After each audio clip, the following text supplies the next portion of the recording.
দাউদ ও গলিয়াত। Bethlehem নামের ছোট একটি শহরে দাউদ নামে এক কিশোর বাস করত। সে ছিল তার পরিবারের ৮ ভাইয়ের মধ্যে সবচেয়ে ছোট। তার বড় ভাইয়েরা যখন বাড়িতে থাকত বা গুরুত্বপূর্ণ কাজের প্রস্তুতি নিত, তখন দাউদ বাইরে তার বাবার ভেড়াগুলোর দেখাশোনা করত।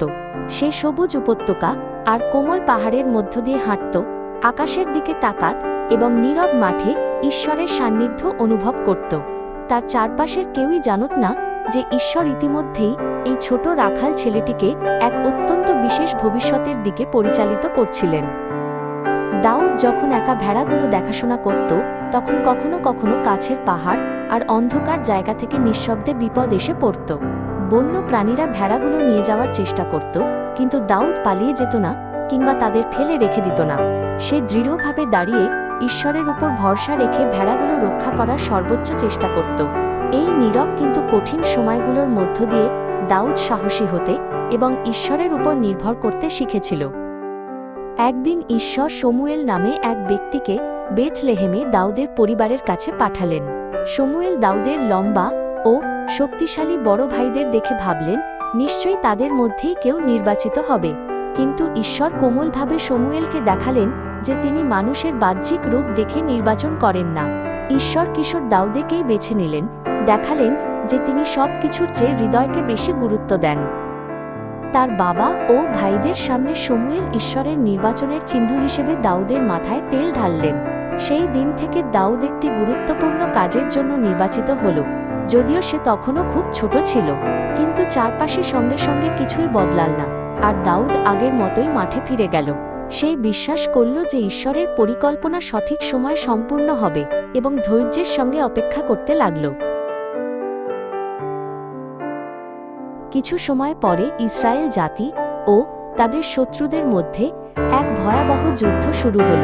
দুটি দল মুখোমুখি পাহাড়ে দাঁড়িয়েছিল, আর তাদের মাঝখানে ছিল একটি প্রশস্ত উপত্যকা। দিনের পর দিন সৈন্যরা ক্লান্ত ও ভীত হয়ে পড়ল এবং কি করবে বুঝতে পারছিল না। ভয় পুরো শিবির জুড়ে ছড়িয়ে পড়ল, আর কেউই প্রথমে এগিয়ে যেতে চাইছিল না।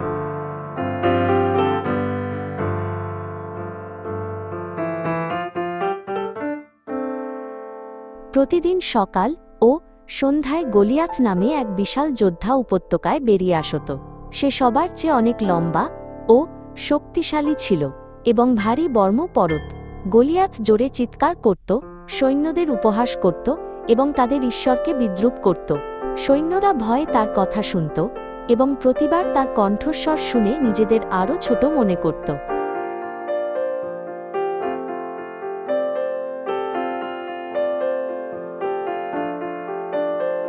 বেথলেহেমে দাউদের বাবা তাকে শিবিরে থাকা ভাইদের জন্য খাবার নিয়ে যেতে বললেন। দাউদ আনন্দের সঙ্গে আদেশ মানল এবং সৈন্যদের অবস্থানের দিকে যাত্রা করল। সেখানে পৌঁছে সে নিচের উপত্যকা থেকে আসা উচ্চস্বরে চিৎকার শুনতে পেল।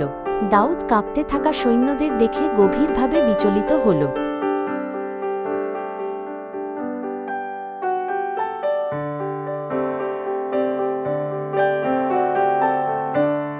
দাউদ সৈন্যদের জিজ্ঞেস করতে শুরু করল, কেন কেউ কথা বলছে না বা এগিয়ে যাচ্ছে না?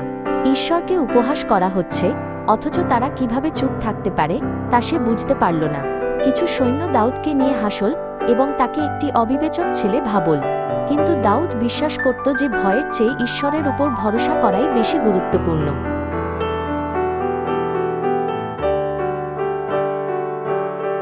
দাউদের কথা রাজা শাউলের কানে পৌঁছাল, আর দাউদকে রাজকীয় তাঁবুতে আনা হল।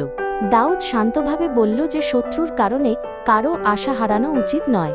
রাজা দাউদের দিকে তাকিয়ে তার কম বয়স ও ছোট গড়নের জন্য চিন্তিত হলেন। দাউদ ব্যাখ্যা করল যে ঈশ্বর আগেও তাকে সাহায্য করেছেন এবং এবারও করবেন।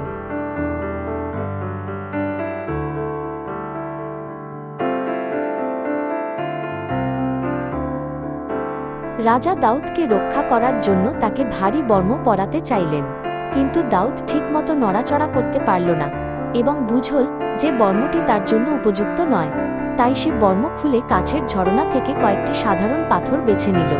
দাউদ সম্পূর্ণভাবে ঈশ্বরের উপর ভরসা করার সিদ্ধান্ত নিল, কারণ সে জানত বিজয় বর্ম থেকে আসে না।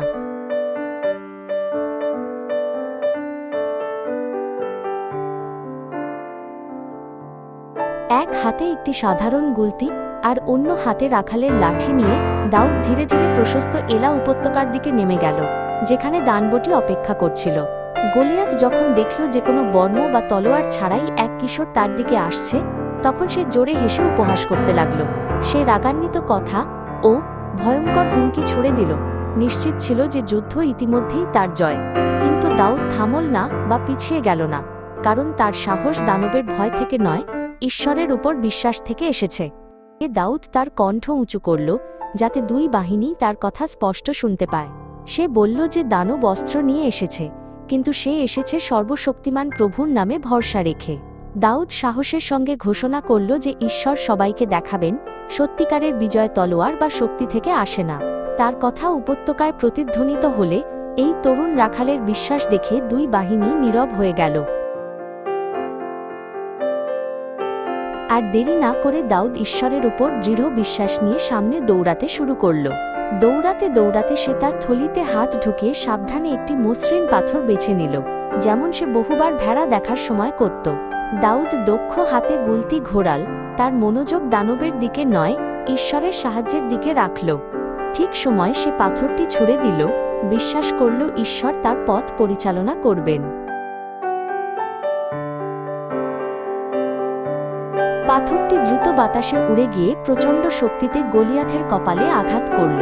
শক্তিশালী দানবটি টলে উঠল, ভারসাম্য হারিয়ে মুখ থুবড়ে মাটিতে পড়ে গেল। এক মুহূর্তের জন্য পুরো উপত্যকা নীরব হয়ে গেল। সবাই অবিশ্বাসে ঘটনাটি দেখছিল। তারপর ইসরায়েল জাতি বুঝতে পারল যে ঈশ্বর নিজেই এক তরুণ রাখালের মাধ্যমে তাদের বিজয় দিয়েছেন।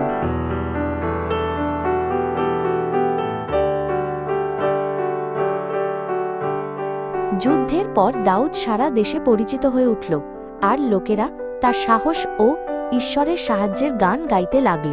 রাজা শৌল দাউদকে প্রাসাদে নিয়ে এলেন এবং সেনাবাহিনীতে তাকে গুরুত্বপূর্ণ দায়িত্ব দিলেন। কিন্তু দাউদের সাফল্য বাড়ার সঙ্গে সঙ্গে রাজাদের হৃদয়ে নিঃশব্দে ঈর্ষা জন্ম নিল। অনেক কঠিন বছরের মধ্য দিয়ে দাউদ শিখল বিশ্বস্তভাবে সেবা করতে এবং জীবন অন্যায় মনে হলেও ঈশ্বরের উপর ভরসা রাখতে।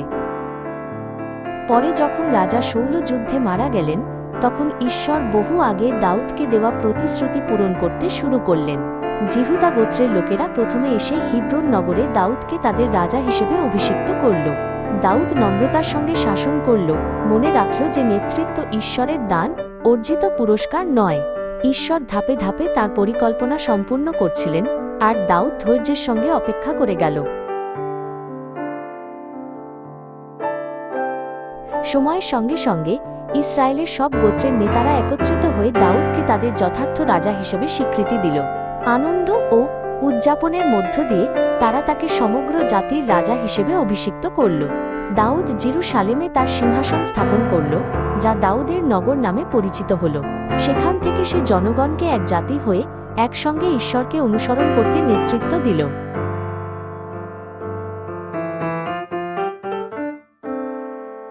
রাজা হওয়ার পরেও দাউদ কখনো ভুলে যায়নি সেই দিনগুলো, যখন সে মাঠে ভেড়া দেখাশোনা করা এক তরুণ রাখাল ছিল। সে জানত প্রকৃত রাজা হলেন ঈশ্বর, আর সে নিজে কেবল যত্ন সহকারে নেতৃত্ব দেওয়ার জন্য নির্বাচিত এক সেবক। দাউদ বিশ্বাস ও নম্রতার সঙ্গে শাসন করল এবং প্রতিটি সিদ্ধান্তে ঈশ্বরের পথনির্দেশ খুঁজল। তার জীবন দেখাল যে সত্যিকারের শক্তি ও বিজয় প্রভুর উপর ভরসা করা থেকেই আসে।